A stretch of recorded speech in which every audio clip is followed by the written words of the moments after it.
Hello, আসসালামু আলাইকুম everyone. Welcome back to my channel. সবাই কেমন আছেন? আশা করছি সবাই ভালো আছেন, সুস্থ আছেন। আপনাদের জন্য নতুন আরেকটা রেসিপি নিয়ে হাজির হলাম, মোরগ পোলাও। আশা করছি সবার ভালো লাগবে আমার রেসিপি।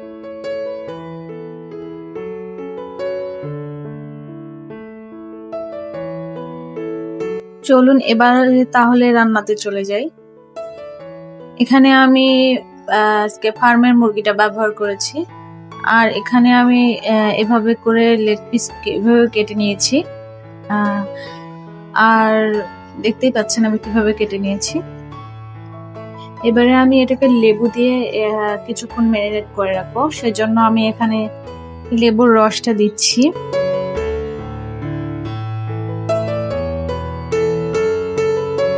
এটাকে আমি ভালো করে মেখে নিচ্ছি, কারণ লেবুর রসটা দিয়ে মাখালে এটাতে যে একটা গন্ধ থাকে সেটার পাওয়া যাবে না। এখানে আমি একটা প্যান বসিয়ে নিয়েছি এবং কিছু পরিমাণ তেল দিয়ে নিচ্ছি।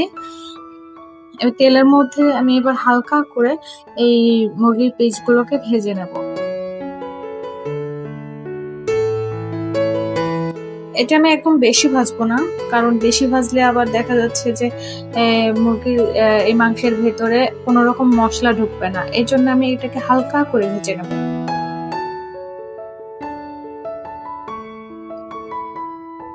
নিশ্চয়ই কালার দেখে বুঝতে পারছেন আমি কিভাবে ভাজছি।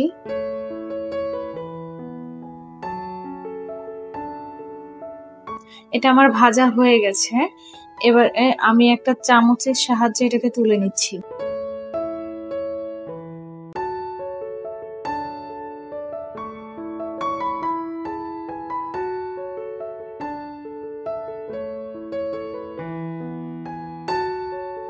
এই যে দেখুন, আমি প্রত্যেকটা মুরগির পিসকে হালকা করে ভেজে নিয়েছি।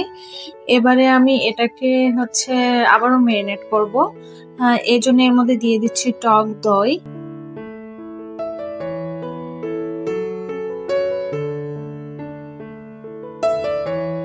এবারে দিচ্ছি লবণ, পরিমাণ মতো লবণটা দিয়ে দিচ্ছি। এভাবে ম্যারিনেট করে রাখলে দেখা যাচ্ছে মুরগির যে মাংসের এর টেস্টটা আরো বেশি বেড়ে যায়, আর মোরগ পোলাওয়ের টেস্টটা আরো বেশি ভালো লাগবে। সেই জন্য আমি এভাবে এবার ম্যারিনেট করে রাখবো।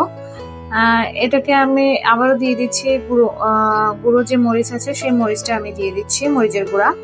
এবারে ভালো করে এটাকে মেখে আমি ম্যারিনেট করতে দেবো।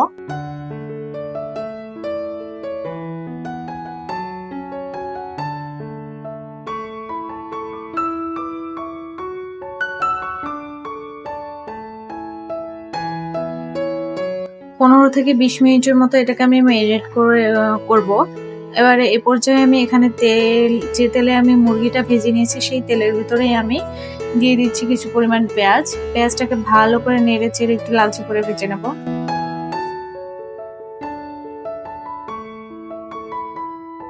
এবারে দিয়ে দিচ্ছি আদা, রসুন আর জিরে পেস্ট।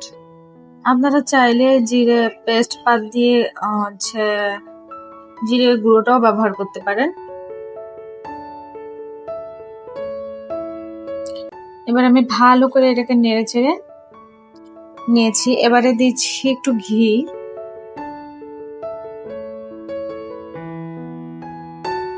ঘিটা দিলে যেটা হবে ফ্লেভারটা অনেক ভালো আসবে। এবারে আমি ম্যারিনেট করে রাখা সেই মুরগির মাংসটাকে দিয়ে দিচ্ছি। এবারে এটা ভালো করে নেড়েচেড়ে মশলার সাথে মিশিয়ে নেব। এবারে আমি ঢাকনা দিয়ে ঢেকে এটাকে কিছুক্ষণ রান্না করে নেব। দেখুন চলে এসেছি। এবারে আবার একটু আলতো করে নেড়ে দিচ্ছি। আর এটাকে একটু ঘন ঘন নাড়তে হবে, কারণ নিচে যাতে মশলাটা পড়ে না যায় সেই জন্য। আমি এটা অফ ক্যামেরায় অনেকবার নেড়ে চেড়ে দিয়েছি। এবারে দিয়ে দিচ্ছি কাঁচামরিচগুলো দিয়ে আবারও ঢাকনা দিয়ে ঢেকে দিচ্ছি। আবারও চলে এসেছি। এবারে আবারও নেড়ে চেড়ে ভালো করে মিশিয়ে নিচ্ছি। এবারে আবারও একটু ঢাকনা দিয়ে ঢেকে চলে এসেছি।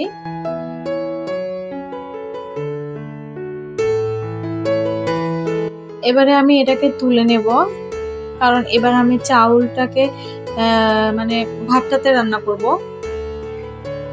আসলে আমার চাউলটা দেওয়া স্কিপ হয়ে গেছে, সেজন্য আমি আপনাদেরকে দেখাতে পারিনি। এই চাউলটাতে আমি এখনো ভাজছি, মানে ভালো করে ভেজে নিতে হবে। আমি একটু ঘি দিয়ে দিলাম যাতে আরো ফ্লেভার ভালো আসে সেই জন্য। আর এখানে আমি ভালো করে নেড়ে চেড়ে এই চাউলটাকে অনেকক্ষণ ভাজবো, প্রায় 5-7 মিনিটের মতো আমি এটাকে ভেজে নেব। এটাকে যত ভাজবো তত বেশি মোরগ পোলাও আমার বেশি সুস্বাদু হবে এবং ঝরঝরে হবে।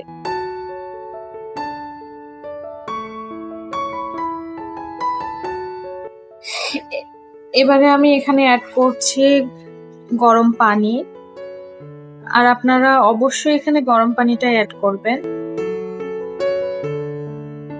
এখানে আমি 500 গ্রাম চাউল নিয়েছি, আর 500 গ্রাম চালের মধ্যে 1 কেজি পরিমাণ পানি আমি এখানে দিয়ে দিয়েছি। এবারে ঢাকনা দিয়ে ঢেকে কিছুক্ষণ রান্না করে চলে এসেছি। এবারে কিছু দিয়ে দিচ্ছি কাঁচামরিচ, এটা ফ্লেভারের জন্য দিচ্ছি আর কি। এবারে এটাকে নেড়ে চেড়ে ভালো করে মিশিয়ে নিচ্ছি। আবারও কিছু ঢাকনা দিয়ে ঢেকে কিছুক্ষণ রান্না করে নিয়ে চলে এসেছি। এবারে আমি একটু নেড়ে চেড়ে নিচ্ছি। আমার চাউলটা একদম ফোটেনি, এই পর্যায়ে আমি এখন দিয়ে দিচ্ছি সেই রান্না করে রাখা মুরগির মাংসটা।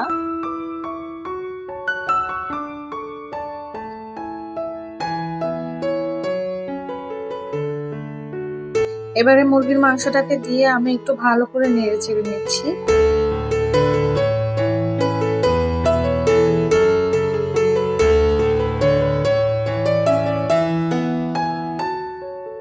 এবারে আমি এটাকে প্রায় 10 মিনিটের মতো দমে রেখেছি।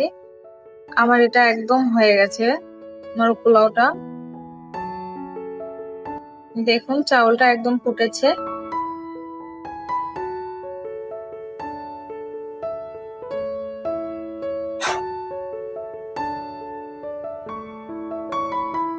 এবারে আমি এটাকে একটু পরিবেশন করে নিচ্ছি।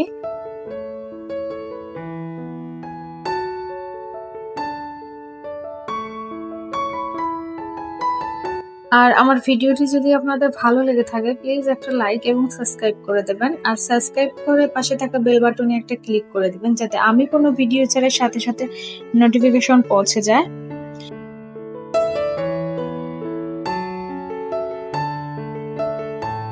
আর আমার রান্নাটা কেমন হয়েছে অবশ্যই আমাকে কমেন্টে জানাবেন।